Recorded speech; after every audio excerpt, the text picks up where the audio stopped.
All right, everybody. Hello. My name is Jacob Tan, and I'm starting this series, which I'm calling Road to 700. But I'm really starting it as a fun and kind of interactive way for me to keep really detailed training notes.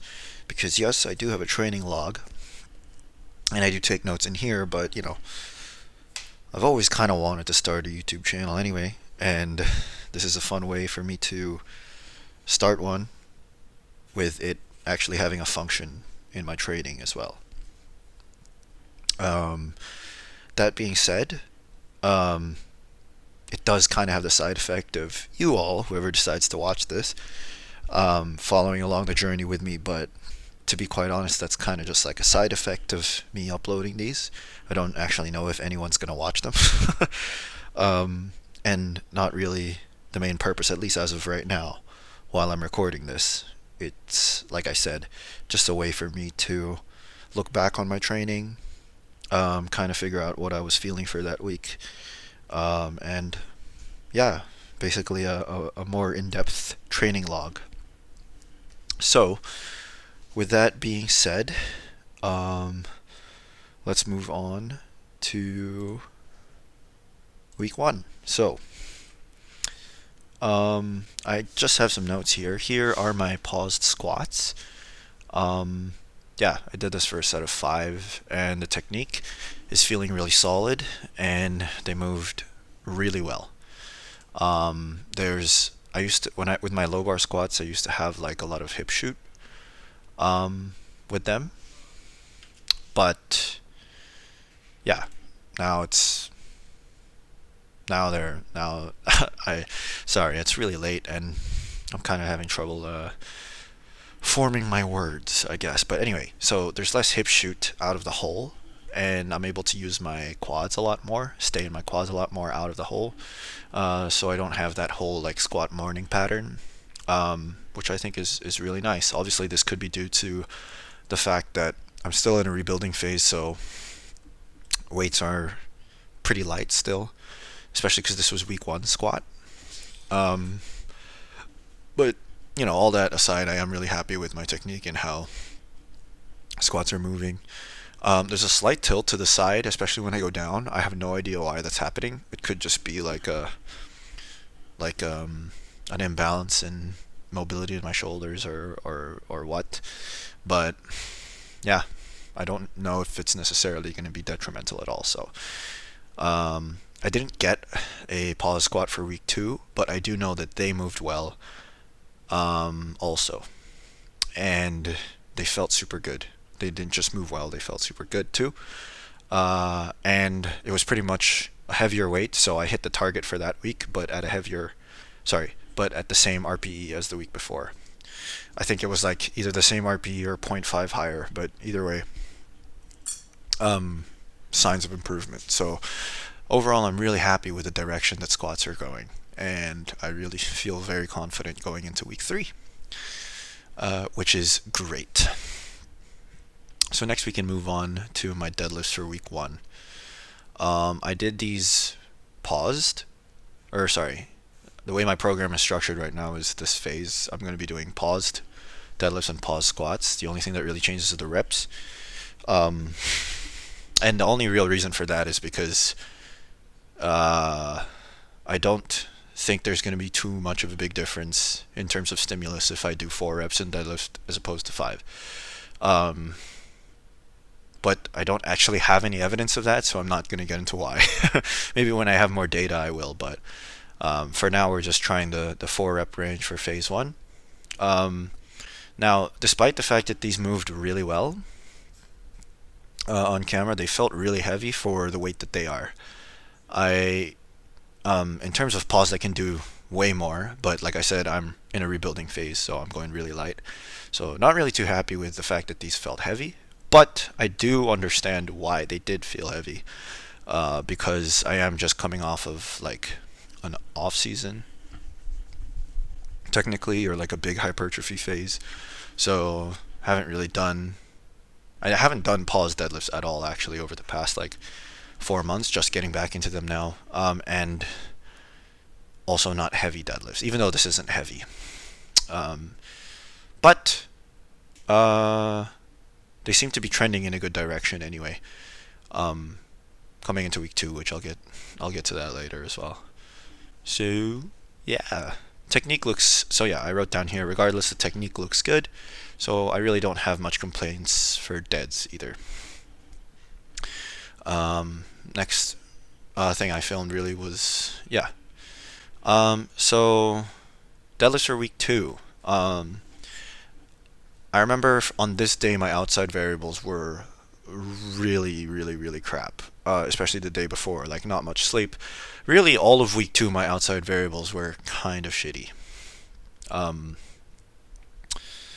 I had, I didn't have a whole lot of sleep. I was my diet, or like I wasn't getting a consistent amount of calories in on a day-to-day basis. But despite this, I still hit the target weight. Um, and although I didn't hit the cap for the day, the way my weights are structured for my program right now is I have a range, right?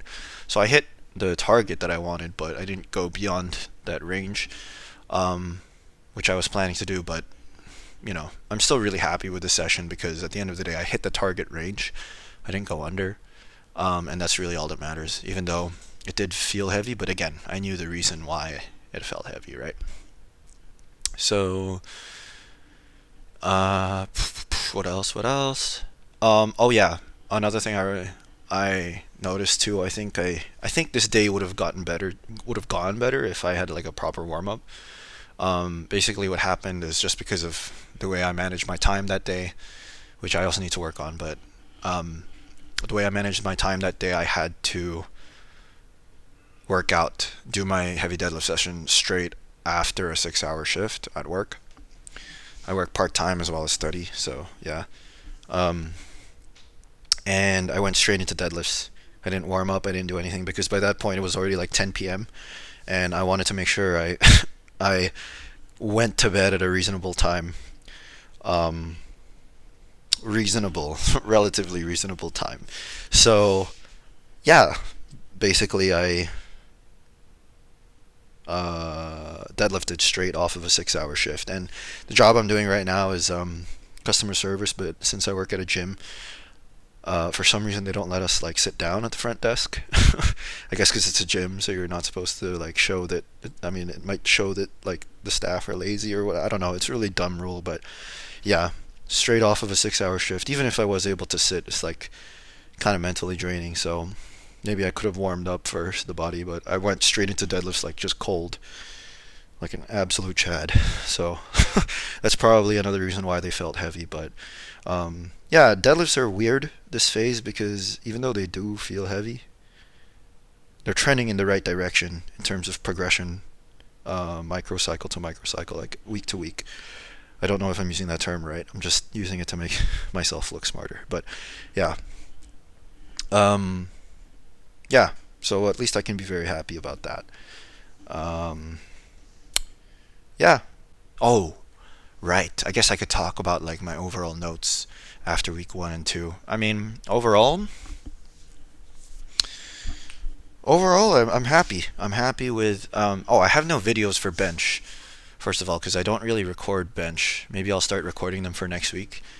But yeah, my bench is ass. As Jamal Browner always says, bench is bench. So I feel like all the deadlift specialists that have really bad benches say that, you know. But yeah, bench is bench. But who knows? Maybe I'll record some bench for next week too. But yeah, I'm really happy with the way training is going, and I'm really excited to see if I am really able to come up with my own programs and write them and coach myself. Because honestly, as much as I enjoy training and as much as I enjoy getting stronger, I feel like I get a certain sense of enjoyment from trying to create my own programs as well, because that's kind of how I started.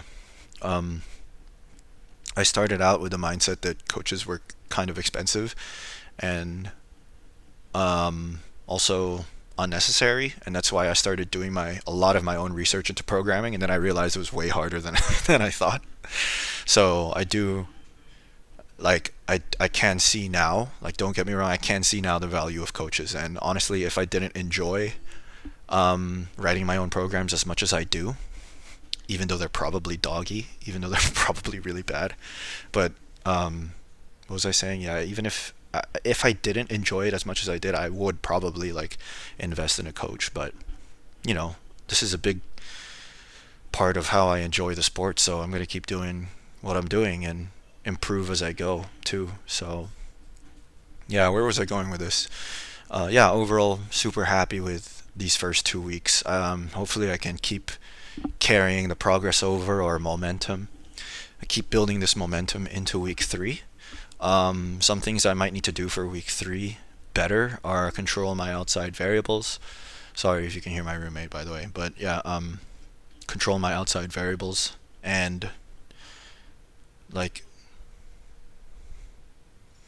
yeah, control my outside variables better just so training can be more predictable, and also so training doesn't have to be like super hard because I can kind of power my way through bad training sessions as a result of poor variable management, but it's not ideal, obviously.